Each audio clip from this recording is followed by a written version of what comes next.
అందరికి నమస్కారం. ఎలా ఉన్నారు? ఆహా, ఇదే కదా కావాలి. చాలా సంవత్సరాలు అయిపోయింది బయటకు వచ్చేలాగా.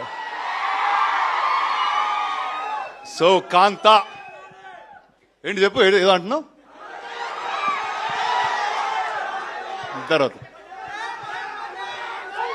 సో ఈరోజే పొద్దున్న కాంతా ట్రైలర్ రిలీజ్ అవ్వడం జరిగింది. అండ్ ఈ సినిమా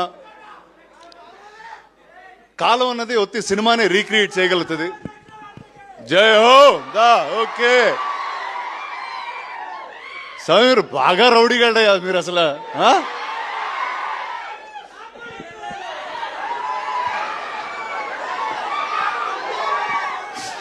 అరే ఒక్క నిమిషం మాట్లాడినరా? ఓకే అంతే అంటారా? సరే ఒక 2 minutes. నేను చిన్నప్పుడు మెడ్రాస్ నుంచి హైదరాబాద్కి వచ్చినప్పుడు ఇక్కడ సినిమా ఇండస్ట్రీ లేదు, స్టూడియోలు లేవు, ఏమి లేవు. రాళ్ళు రప్పల మధ్యన వచ్చాం మేము. యాక్చువల్లీ ఏంట్రా మత్తులో మాట్లాడలేదురా, మామూలుగా మాట్లాడుతున్నాను రా రే. ఏదో చిన్ననాటి జ్ఞాపకాలు ఏదో చెప్పుకుంటున్నాను. చెప్పుకోని ఎవరా నన్ను? నేను ప్రిపేర్ అయ్యి బాగా వచ్చాను మీతో ఏదో మాట్లాడేద్దామని, అసలు ఆగనివ్వట్లేదు. ఓకే